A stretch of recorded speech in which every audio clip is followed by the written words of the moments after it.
Good morning, good afternoon, and good evening. Welcome to Conversations Here and Now. My name is Naresh. Thank you for being here with me. Procrastination. What is procrastination all about? We all do it at times, but why do we do it? There are reasons for why we do it, and we continue to do it at times. Even though we learn, we still continue to do it. So, simple definition of procrastination is you need to do something and you put it off. And there's reasons for putting it off. So I'm going to look at those reasons and how to get around those reasons. Okay? Procrastination isn't laziness. It's a protective response. Your brain is trying to avoid something it perceives as uncomfortable, uncertain, or threatening. I bet you never thought of it that way. So, why do we procrastinate? The biggest reason is number one, emotional avoidance. And that's the real driver behind it, emotional avoidance. You're not avoiding the task, you're avoiding how it feels. Okay, so overwhelm. This is too much. I don't want to do it right now. Fear. What if I mess up? I'll put it off till later. Well, I'll tackle it later. Maybe tomorrow, or day after tomorrow, or next week. Boredom. This is just too painful to do. I'm not doing it. I'll do it again later.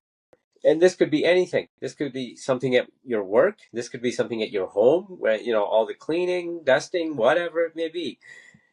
Something you need to do, go get your oil changed, whatever. Yeah, this is too much to do. I don't want to do it right now. It gets put off till later. Okay, so that's emotional avoidance. So your brain chooses short-term relief.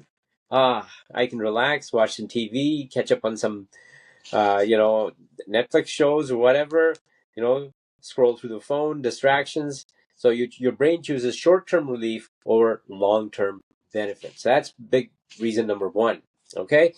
Reason number two, the task feels too big or vague. When something isn't clearly defined, your brain treats it as a threat. For example, if for kids in school or, in university or at work, if you got to start a new project and you're not really sure how to go about it, it's unclear. So you kind of like, okay, you know what?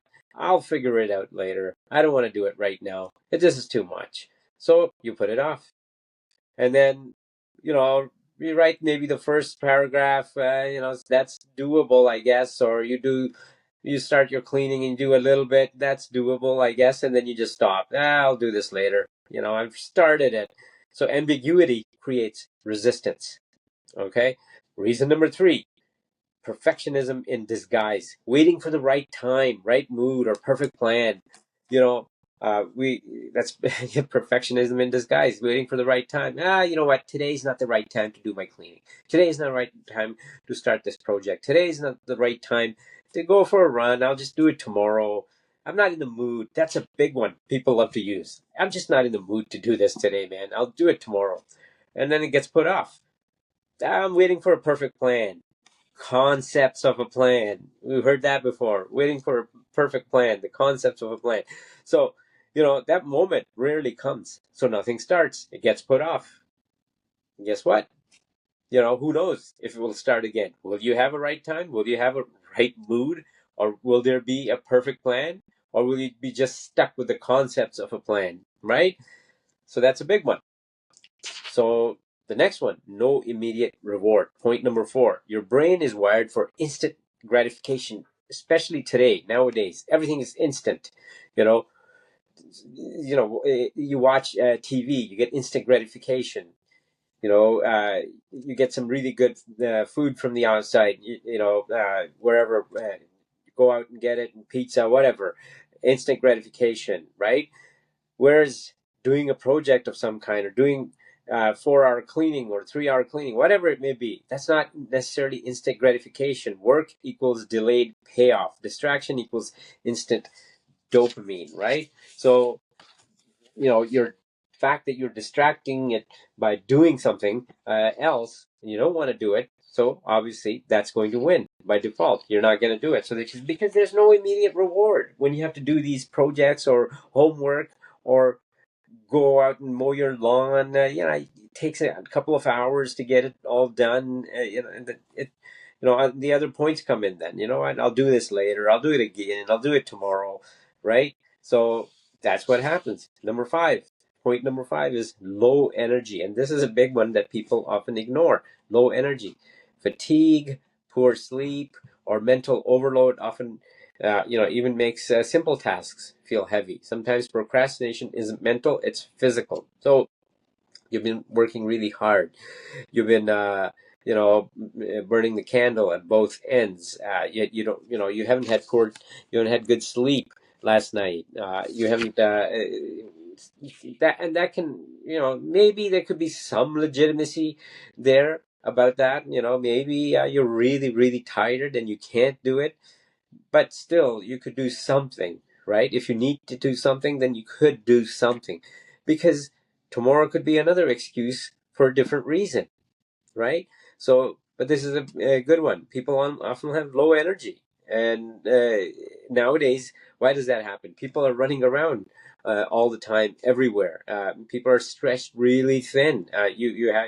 They get up in the morning, just run right out, no preparation, nothing. So, they head to work. Work is really busy. You got projects coming due. That's right, procrastination. Projects coming due. Your boss is yelling at you. Why haven't you finished what you needed to finish, etc. So you're there all day. You run off your feet.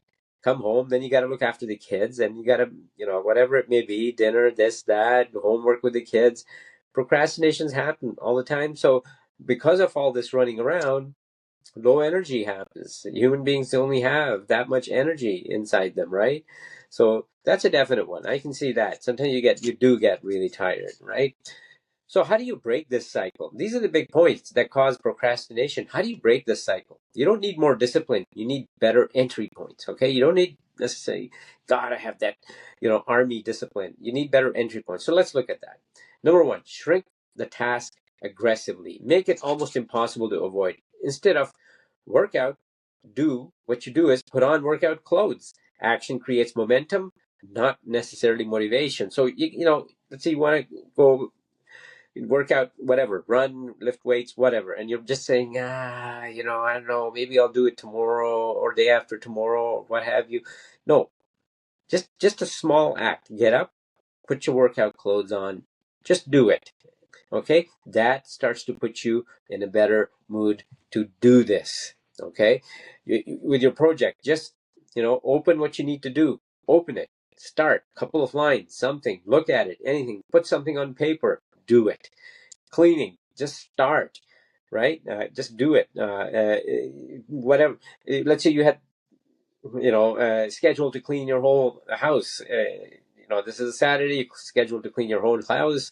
So just start, do a small portion of it, right? And then gets you in the mood, right? Gets you going.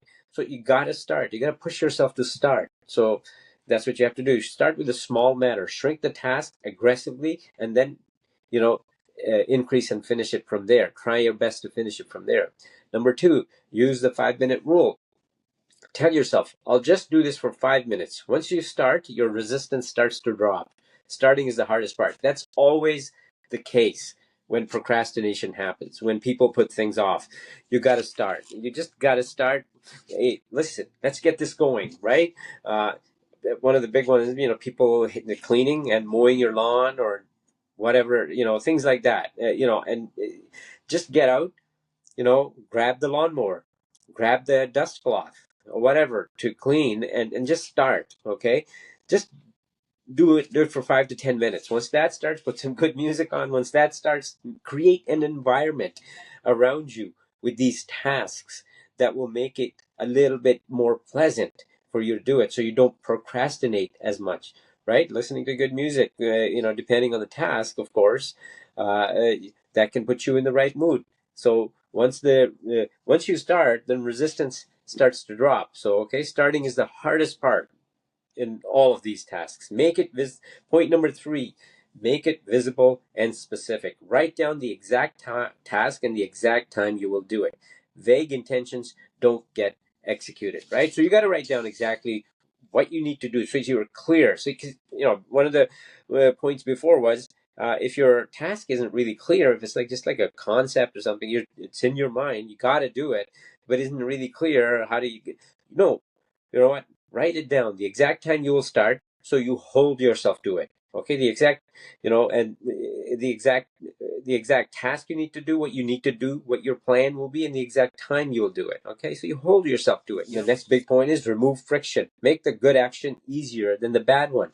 Put your phone down in another room. This is what causes a lot of the procrastination is people have their phones in their hands and they don't refuse to put it away and they keep scrolling. Oh, 5 more minutes, 5 more minutes, 5 more minutes, right? And before you know it, an hour has gone by and your time to do your task has gone by, right? And then it becomes, now I don't feel like it. No, when you've written down what time you're going to do this task, at that time, put your phone in another room because that's the biggest one. Turn the TV off. Open your work before you need to start. Right? Environment beats willpower. You create the environment, right, to do it. You can turn on the music. Put your phone away. Turn on the music so you can hear music, right? Or you turn off the TV. Don't be people try to do things with the TV on in the background, depending on the task. Even with the, house cleaning, etc. Those kind of tasks you can't because it distracts you. It may not work out that way. Then you just stop. Oh, I'm just going to watch this for 5 minutes, and then before you know, you're sitting there for an hour, and your task hasn't gotten done, right? So create conditions for your task that would make it so that you can start without any distractions, right? Remove the friction that's in there. The phone scrolling is the friction. The TV remote control is the friction, okay? So put all that away, right? And start your task. Just start. Number 5, allow imperfection. Adopt this mindset. Done messy is better than not done. Progress breaks cycle. Perfection feeds it. Progress breaks the cycle. Perfection feeds it. Right? So just start, as I've said, and finish the task. You can fix it up a little bit later, I guess, I suppose, but at least it gets done. At least your house cleaning gets done. Just start. Go out and jog. At least that gets done, right? You go out and do it. Do your exercise. Make your dinner, whatever it may be. Don't put it off. You got to do your laundry, whatever. Again, there could be hundreds of these things that fall into these categories.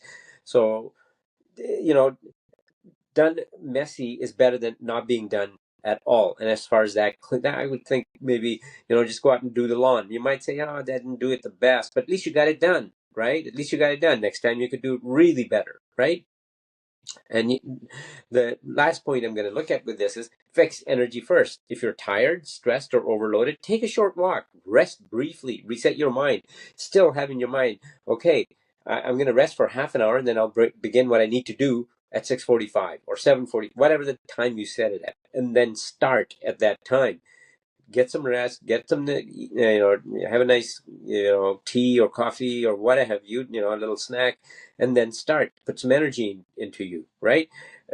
When you're very low energy, then everything backfires because, then you absolutely just, you're going to say no for sure. You're going to say, well, you know what? I'll do it another day. I'll do it another day. I just don't have the energy today. How many times we've used that line?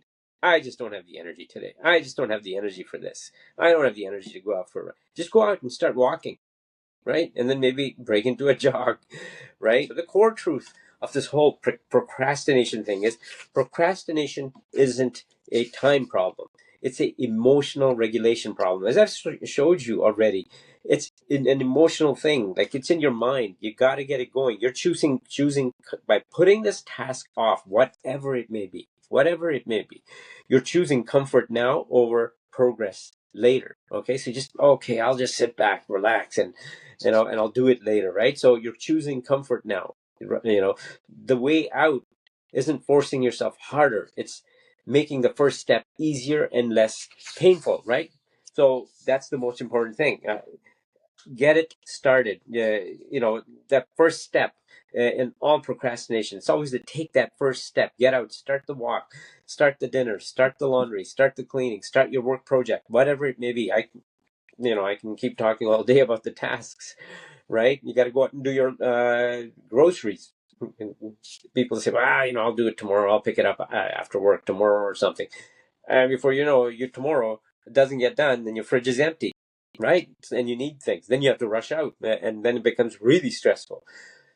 So I try to, in my life, make a philosophy now, because this comes from the school of hard knocks, where you just, if you leave things, then they just pile up. So whatever comes into, that I need to do, I use these principles and I do it. I get it done, because then it feels good actually once you get it done. Okay, actually, you're like, hey, listen, I got this done. This is great, right? Then you can sit back and relax a little bit. Then you can have your snack. Then you can scroll or watch some TV or whatever, you know.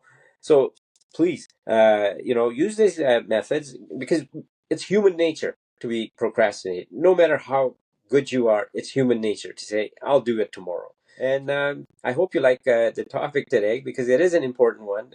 Thank you very much for being here with me. For my subscribers, thank you for subscribing. And if you haven't subscribed, please subscribe. Please like, turn on your notifications, and share with your friends. Thank you very much. See you next time. Same place, same channel, same time.